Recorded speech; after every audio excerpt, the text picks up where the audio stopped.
दोस्तों MPADPO test series का यह पार्ट 6 है। इससे पहले अगर आपने पार्ट 5 तक नहीं देखे तो जाकर देखिए। पहला क्वेश्चन है और आज हम लोग करंट अफेयर्स के क्वेश्चन देखेंगे। पिछली 5 वीडियो में MP के इंपॉर्टेंट क्वेश्चन देखे। पहला क्वेश्चन है, हाल ही में CBI के निदेशक कौन बने हैं? तो CBI के निदेशक अभी बने हैं, इसलिए यह क्वेश्चन पूछा जा सकता है। जो निदेशक चेंज होते हैं वही आपको याद रखना है, जिन जिन के जो हेड हैं वो चेंज होते हैं वही पूछे जाते हैं। तो CBI के निदेशक नए बने हैं सुबोध कुमार जायसवाल। तो सुबोध कुमार जायसवाल CBI के निदेशक हैं। एक क्वेश्चन पूछा जा सकता है कि CBI के निदेशक कौन बने हैं? ADPO एग्जाम में, MPPSC एग्जाम में भी पूछा जा सकता है। तो सुबोध कुमार जायसवाल CBI के नए हेड बने हैं। नेक्स्ट क्वेश्चन है, अमेरिकी राष्ट्रपति जो बाइडन किस पार्टी से संबंधित हैं? तो अमेरिका के जो राष्ट्रपति हैं वो जो बाइडन हैं, और जो बाइडन अभी राष्ट्रपति बने हैं। और एक क्वेश्चन यह बनता है, जो बाइडन कौन से भी नंबर के राष्ट्रपति हैं? जो बाइडन अमेरिका के 46वें नंबर के राष्ट्रपति हैं। और एक क्वेश्चन यह बन सकता है कि जो बाइडन किस पार्टी से संबंधित हैं? तो जो बाइडन जो अमेरिका के राष्ट्रपति बने हैं वो डेमोक्रेटिक पार्टी से संबंधित हैं। और इससे पहले जो डोनाल्ड ट्रंप थे वो रिपब्लिक पार्टी से थे और ये 46वें राष्ट्रपति बने हैं। इसके अलावा एक क्वेश्चन यह बनता है कि अमेरिका के उपराष्ट्रपति कौन है? तो अमेरिका की उपराष्ट्रपति भारतीय मूल की कमला हैरिस हैं। तो यह क्वेश्चन भी बनता है। नेक्स्ट क्वेश्चन है, हाल ही में चर्चा में रहा सेंट्रल विस्टा का प्रोजेक्ट का संबंध किससे है? आपने न्यूज़ में काफ़ी सुना होगा central Vista project, central Vista project. तो क्या है सेंट्रल विस्टा प्रोजेक्ट? तो इसका संबंध नए संसद भवन निर्माण से है। तो न्यू पार्लियामेंट बिल्डिंग निर्माण से इसका संबंध है। नेक्स्ट क्वेश्चन है, अमेरिकी राष्ट्रपति डोनाल्ड ट्रंप ने नरेंद्र मोदी को कौन से अवार्ड से सम्मानित किया? तो पूर्व अमेरिकी राष्ट्रपति आप यहाँ पर कर लेंगे, क्योंकि जब अमेरिकी राष्ट्रपति थे जब उन्होंने यह किया था। अब नया राष्ट्रपति बन गए हैं जो बाइडन, जो कि 46वें अमेरिकी राष्ट्रपति हैं। तो जो डोनाल्ड ट्रंप ने भारतीय प्रधानमंत्री नरेंद्र मोदी को लीजन ऑफ मेरिट, या इसे हिंदी में लीन ऑफ मेरिट अवार्ड भी कहते हैं, उससे सम्मानित किया। नेक्स्ट क्वेश्चन है, हाल ही में चर्चा में रही पुस्तक ए प्रोमिस्ड लैंड किसने लिखी? ए प्रोमिस्ड लैंड पुस्तक काफ़ी चर्चा में है, काफ़ी एग्जामों में है पूछी जा रही है। तो यह सबसे ज़्यादा पूछी जाने वाली बुक अभी लग रही है, काफ़ी कॉम्पिटेटिव एग्जाम में पूछी जा रही है। तो यह बुक लिखी है बराक ओबामा ने। बराक ओबामा अमेरिका के पूर्व राष्ट्रपति थे। अभी अमेरिका के राष्ट्रपति हैं जो बाइडन, इससे पहले थे डोनाल्ड ट्रंप, और डोनाल्ड ट्रंप से पहले अमेरिका के राष्ट्रपति थे बराक ओबामा, जो पहले अश्वेत राष्ट्रपति थे अमेरिका के। और वो दो बार 8 साल के लिए चुने गए थे। अमेरिका का राष्ट्रपति एक साल में 4 वर्ष के लिए चुना जाता है, और अधिकतम 2 बार अगर चुन लिया गया तो 8 वर्ष। 8 साल से ज़्यादा कोई नहीं रह सकता, क्योंकि वहाँ पर 2 बार से ज़्यादा तीसरी बार आप राष्ट्रपति नहीं बन सकते। तो ये प्रोमिस्ड लैंड काफ़ी फेमस बुक है, और यह लिखी बराक ओबामा ने। बराक ओबामा भी जो बाइडन जिस पार्टी के हैं उसी पार्टी के हैं, राइट। नेक्स्ट क्वेश्चन है, भारत के मुख्य न्यायाधीश जस्टिस रमन्ना कौन से भी नंबर के मुख्य न्यायाधीश हैं? तो भारत के अभी honourable justice, chief justice of India जो बने हैं वो जस्टिस NV रमन्ना बने हैं। और आपसे यह क्वेश्चन ADPO में पूछा जाएगा कि कौन सी नंबर के मुख्य न्यायाधीश हैं, क्योंकि लॉ से रिलेटेड यह काफ़ी इंपॉर्टेंट क्वेश्चन है। तो जो justice Ramana chief justice of India बने हैं वो 48वें चीफ जस्टिस ऑफ इंडिया हैं। आपको कमेंट बॉक्स में बताना है भारत के पहले मुख्य न्यायमूर्ति कौन थे। और इससे पहले जस्टिस शरद अरविंद बोबडे जो चीफ जस्टिस थे। नेक्स्ट है, भारत सरकार ने किस दिन पराक्रम दिवस मनाने की शुरुआत की है? तो भारत सरकार ने सुभाष चंद्र बोस के जन्म दिवस पर पराक्रम दिवस मनाने की शुरुआत की है, और यह मनाया जाएगा 23 जनवरी को। प्रतिवर्ष 23 जनवरी से यह मनाया जाएगा। इस बार 23 जनवरी को यह मनाया गया था। तो पराक्रम दिवस एक पूछा जाएगा कि किसके जन्म दिवस पर? तो सुभाष चंद्र बोस के जन्म दिवस पर। इसके अलावा सुशासन दिवस मनाया जाता है जो अटल बिहारी वाजपेयी के जन्म दिवस पर। अटल बिहारी वाजपेयी मध्य प्रदेश के ग्वालियर से ही संबंधित थे, यह क्वेश्चन भी बनता है। और मेरी संसद यात्रा उनकी किताब है, यह क्वेश्चन भी बनता है। आप MPADPO दे रहे हैं तो अटल बिहारी वाजपेयी MP से संबंधित हैं, इसलिए क्वेश्चन पूछा जाएगा। उनको भारत रत्न भी दिया गया था अटल बिहारी वाजपेयी को, और भारत के वो पूर्व प्रधानमंत्री थे। नेक्स्ट है, मेरी सुरक्षा मेरा मास्क अभियान की किस सरकार ने शुरू की? तो मेरी सुरक्षा मेरा मास्क अभियान यह मध्य प्रदेश सरकार ने शुरू की है योजना। तो यह क्वेश्चन आपसे पूछा जा सकता है। नेक्स्ट है, हाल ही में मानवाधिकार आयोग के नए अध्यक्ष कौन बने हैं? मानवाधिकार आयोग काफ़ी चर्चा में रहा है अभी, और इसके अभी नए अध्यक्ष बने हैं हाल ही में। मैंने आपको बताया था नए अध्यक्ष आपको उन्हीं के पढ़ना है जो नए बनते हैं या जो काफ़ी चर्चा में रहते हैं, जैसे WHO है, WTO है, चुनाव आयोग है, ये काफ़ी चर्चा में हैं, तो इनसे क्वेश्चन बनेगा। तो मानवाधिकार आयोग के नए अध्यक्ष बने हैं जस्टिस अरुण मिश्रा। जस्टिस अरुण मिश्रा मानवाधिकार आयोग के नए अध्यक्ष बने हैं। नेक्स्ट क्वेश्चन है, 2021 में G7 की मेजबानी कौन सा देश करेगा?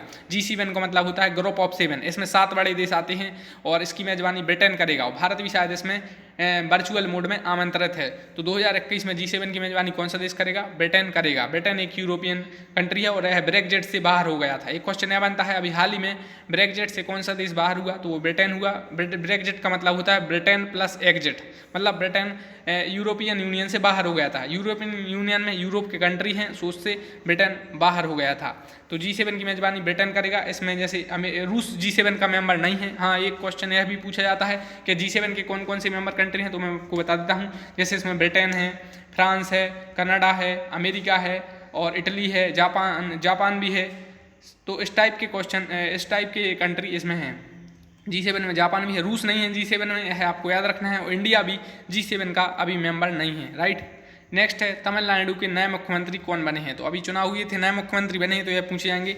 तमिलनाडु के नए मुख्यमंत्री बने हैं स्टालिन, M.K. स्टालिन तमिलनाडु के नए मुख्यमंत्री बने हैं। तमिलनाडु। नेक्स्ट क्वेश्चन है इसके बाद, स्पुतनिक वैक्सीन किस देश की है? स्पुतनिक वैक्सीन काफ़ी चर्चा में है और यह सिंगल डोज है, इसलिए और काफ़ी चर्चा में है। तो यह है रूस देश की, और रूस यूनाइटेड नेशन सिक्योरिटी काउंसिल का परमानेंट मेंबर है। भारत S-400 किस देश से खरीद रहा है? यह क्वेश्चन काफ़ी पूछा जा रहा है। तो भारत S-400 रूस से खरीद रहा है। S-400 एक एंटी डिफेंस मिसाइल सिस्टम है। जैसे इजराइल ने आयरन डोम है इजराइल का, जो रॉकेट को बाहर से ही मार देता है, इसी प्रकार से S-400 है। तो स्पुतनिक वैक्सीन भारत रूस से खरीद रहा है। नेक्स्ट है, पिछले दिनों किस देश के रॉकेट का मलबा हिंद महासागर में गिरा? तो यह क्वेश्चन काफ़ी इंपॉर्टेंट है। और पिछले दिनों जो चाइना का मलबा, चाइना की रॉकेट का मलबा था, वो हिंद महासागर में गिरा और यह गिरा शायद मालदीव के पास। मालदीव एक कंट्री है और भारत से आप नीचे जाएंगे तो श्रीलंका और उसके नीचे यहाँ पर मालदीव है। नेक्स्ट है, अल अक्सा मस्जिद कहाँ पर है? अल अक्सा मस्जिद काफ़ी चर्चा में थी और यह जेरूसलम में है, इसलिए और फेमस है। अल अक्सा मस्जिद कहाँ पर है? तो जेरूसलम में है। नेक्स्ट है, ICMR की हेड कौन है? तो ICMR का फुल फॉर्म होता है Indian council of medical research. ICMR काफ़ी चर्चा में है कोरोना के दौर में, और इसके हेड हैं बलराम भार्गव। बलराम भार्गव ICMR के हेड हैं। नेक्स्ट है, भारतीय महिला क्रिकेट टीम के कोच बने हैं। तो यह आपको पढ़कर जाना पड़ेगा। इसके अभी रमेश पवार हैं, तो चेंज होते रहते हैं, तो आपको यह ध्यान देकर जाना है कि भारतीय महिला क्रिकेट टीम के कोच कौन है? तो रमेश पवार हैं। नेक्स्ट है, आयरन डोम का संबंध किस देश से है? तो आयरन डोम एक एंटी डिफेंस मिसाइल सिस्टम, मतलब जो रॉकेट दागे जाते हैं तो ये हवा में ही मार देता है और सुरक्षा करता है। तो आयरन डोम का संबंध इजराइल से है। नेक्स्ट है, हाल ही में चर्चा में रही फरजाद बी गैस फील्ड किस देश की है? फरजाद बी गैस फील्ड काफ़ी चर्चा में रही। इसका कारण है कि भारत का फरजाद बी गैस फील्ड में भारत से कॉन्ट्रैक्ट था, तो भारत अब इससे शायद बाहर हट गया है, इसलिए चर्चा में है। और यह ईरान देश की है।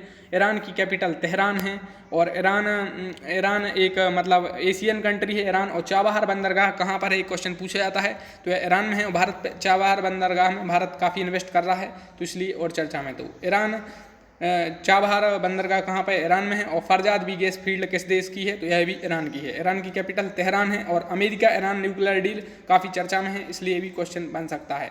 नेक्स्ट है, होप मिशन किस देश ने लॉन्च किया?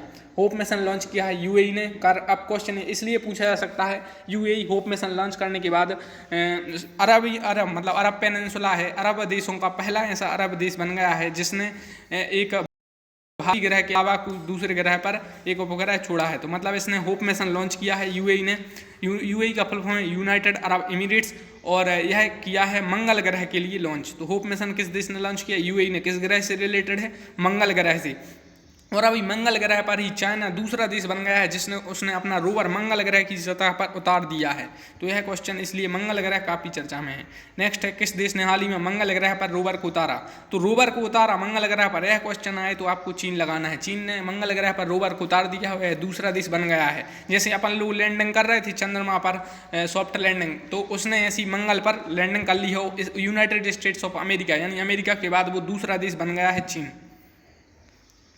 नेक्स्ट है, नेपाल के प्रधानमंत्री कौन थे? तो यह क्वेश्चन आपको पढ़कर जाना पड़ेगा। नेपाल की अभी जो संसद है वो विघटित हो गई है, तो नेपाल के इससे पहले जो प्रधानमंत्री थे वो KP शर्मा ओली थे। अब अभी वहाँ पर शायद कोई प्रधानमंत्री नहीं है। तो KP शर्मा ओली अगर क्वेश्चन में आ जाए तो नेपाल के प्रधानमंत्री कौन थे? KP शर्मा ओली। नेपाल की कैपिटल काठमांडू है और सार्क का हेडक्वार्टर भी काठमांडू में। नेपाल काफ़ी चर्चा में है भारत नेपाल सीमा विवाद के कारण।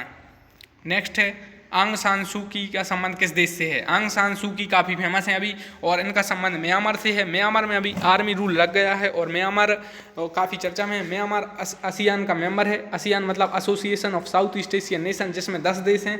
और म्यांमार को इसलिए और चर्चा में है, भारत ने अपनी एक पनडुब्बी म्यांमार को दी है, वो है INS सिंधुवीर, मतलब इंडियन नेवल शिप सिंधुवीर। यह भारत ने म्यांमार को दी, शायद यह नवंबर या दिसंबर में दी। नेक्स्ट है, भारत ने कौन सी पनडुब्बी म्यांमार को दी? तो INS सिंधुवीर अभी देख लिया था। INS सिंधुवीर भारत ने म्यांमार को दी। म्यांमार भारत से बॉर्डर शेयर करता है, यह क्वेश्चन बनता है। नेक्स्ट है, 2DG दवाई किसने बनाई? 2DG दवाई काफ़ी चर्चा में है, आपने कोरोना के दौर में सुना होगा इसे। तो 2DG दवाई बनाई है यह DRDO ने। DRDO भारत का ही है। DRDO फुल फॉर्म है defence research and development organisation, और इसके हेड हैं शायद सतीश रेड्डी। और इसरो के हेड भी पूछे जा सकते हैं, तो वो K7 है, और DRDO के हेड हैं G सतीश रेड्डी। DRDO दवाई 2DG दवाई किसने बनाई? ऑप्शन में आ जाएगा इसरो, DRDO, ICMR और भारत बायोटेक, ऐसे 4 ऑप्शन दे देंगे। तो किसने बनाई है? 2DG दवाई बनाई है DRDO ने। DRDO फुल फॉर्म है defence research and development organisation, मतलब शायद रक्षा अनुसंधान एंड विकास संस्थान, हिंदी में आ गया अगर तो। नेक्स्ट है, भारत को कौन सी बार संयुक्त राष्ट्र सुरक्षा परिषद में अस्थायी सदस्यता मिली 2 वर्ष के लिए? तो ये स्थायी नहीं, अस्थायी मिली है 2 वर्ष के लिए। अस्थायी सदस्य तो 5 हैं, जैसे कि USA है, रूस है, चीन है, फ्रांस है, ब्रिटेन। ये 5 सदस्य स्थायी सदस्य हैं यूनाइटेड नेशन सिक्योरिटी काउंसिल में, संयुक्त राष्ट्र सुरक्षा परिषद में। तो 5 परमानेंट हैं और 10 चुने जाते हैं अस्थायी। अस्थायी हैं वो 2 वर्ष के लिए चुने जाते हैं। इस बार भारत को चुना गया 1 जनवरी 2021 से भारत रहेगा 31 दिसंबर 2022 तक। तो भारत को यह कौन सी बार चुना गया है, क्वेश्चन में पूछा जा सकता है। तो भारत को चुना गया 8वीं बार, इससे पहले भारत 7 बार चुना गया था, राइट। नेक्स्ट क्वेश्चन है, यास तूफान का नाम किसने दिया? यास तूफान काफ़ी चर्चा में रहा, आपने सुना होगा। यास तूफान का नाम किसने दिया? तो यह दिया था ओमान ने। ओमान देश ने यास तूफान का नाम दिया था, और ओमान की कैपिटल है मस्कट। नेक्स्ट है, तुकाते या ताउते तूफान का नाम किसने दिया? तो तुकाते या ताउते तूफान का जो नाम दिया था वो म्यांमार ने दिया था। म्यांमार को भारत ने एक पनडुब्बी दी थी INS सिंधुवीर, और म्यांमार में जनता रूल, मतलब वहाँ पर आर्मी रूल लग गया है, और आंग सान सू की वहीं की हैं, उन्हें एक बार नोबेल शांति पुरस्कार मिला था, इसलिए भी वो चर्चा में थी। नेक्स्ट है, असम राज्य के नए मुख्यमंत्री कौन हैं? असम में अभी नए मुख्यमंत्री बने हैं, तमिलनाडु के बने हैं नए, तो ये यहाँ के नए बने हैं वो पूछे जा सकते हैं। तो हेमंत बिस्व शर्मा असम के नए मुख्यमंत्री बने हैं। असम की कैपिटल दिसपुर है। और असम में एक माजुली है, वो एकमात्र ऐसा द्वीप है जो नदी द्वीप है। एक क्वेश्चन पूछा जाता है असम से, एकमात्र नदी द्वीप कहाँ पर है? तो नदी से बन गया वो द्वीप है। द्वीप का मतलब होता है जो 4 तरफा पानी से घिरा हो, तो असम में माजुली में है वो द्वीप, राइट, और वो है ब्रह्मपुत्र नदी पर। नेक्स्ट है, पश्चिम बंगाल के राज्यपाल कौन है? राज्यपाल पूरे देश राज्य के नहीं पढ़ने हैं जो चर्चा में हैं, जैसे बंगाल है जहाँ पर चुनाव हुए हैं वहीं के राज्यपाल पढ़ने हैं।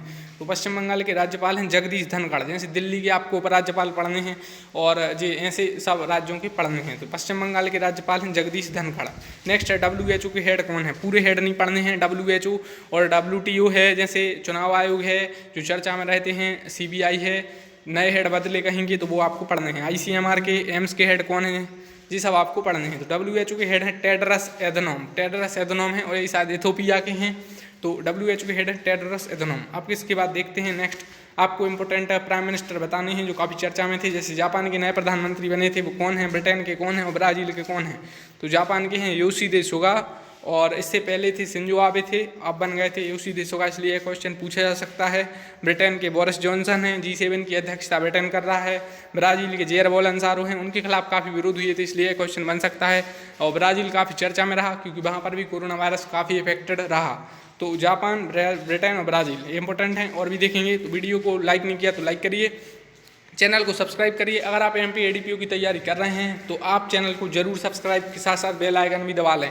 कारण यह है कि काफ़ी स्टूडेंट्स कमेंट आ रही थी सर वीडियो नहीं आ रही है, क्योंकि अब लॉ सीरीज भी आएगी तो आपके पास वीडियो पहुंचना जरूरी है। और बेल आइकन दबा दीजिए और वीडियो को लाइक करना मत भूलिए, क्योंकि वरना पेड टेस्ट सीरीज मुझे चालू करनी पड़ेगी। अगर आप लोग लाइक और सब्सक्राइब नहीं करेंगे तो फिर पेड टेस्ट सीरीज भी चलती है, फिर मैं इसको बंद कर दूंगा और पेड टेस्ट सीरीज चालू करूँगा, फिर आपके लिए पैसे पेड करने पड़ सकते हैं। Thanks for watching the video, thank you.